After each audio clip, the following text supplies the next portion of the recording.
اعوذ باللہ من الشیطان اللعین الرجیم بسم اللہ الرحمن الرحیم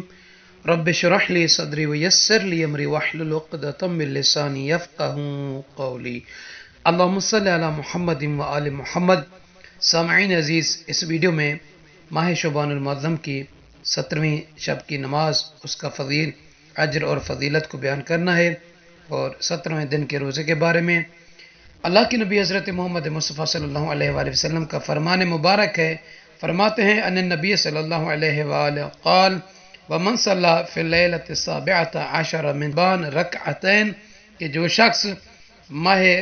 شعبان المعظم کے 17ویں شب کی نماز پڑھے، کتنی؟ 2 رکعت نماز، یقرأ فی کل رکعت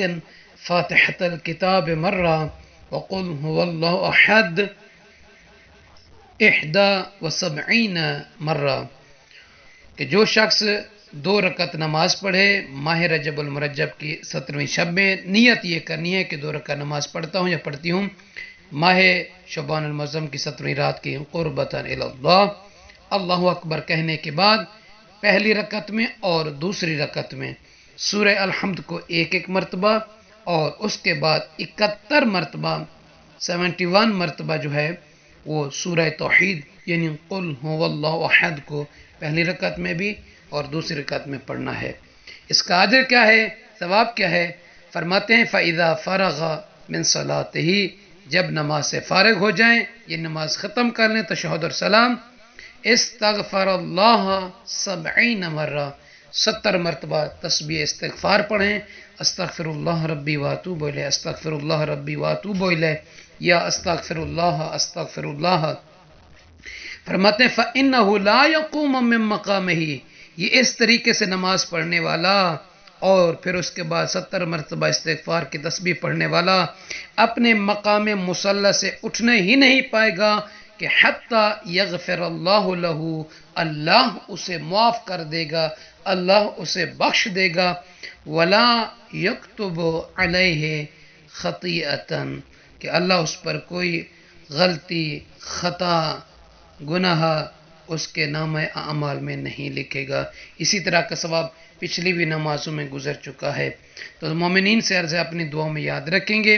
اور 17ویں دن کے روزے کی فضیلت کیا ہے؟ فرماتے ہیں آقائے دو جہاں صلی اللہ علیہ وآلہ وسلم، یعنی نبی صلی اللہ علیہ وآلہ ومن صام 17 یوما من شعبان، کہ جو شخص جو کنیز 17ویں دن کا روزہ رکھے گا ماہ شعبان المعظم کا، علقت عنہ، اس سے بند کر دی جائیں گی، روک دی جائیں گی، مغلق کر دی جائیں گی کیا؟ ابواب النیران کلھا، جہنم کی تمام کے تمام جتنے بھی جہنم کے دروازے ہوں گے وہ سب کے سب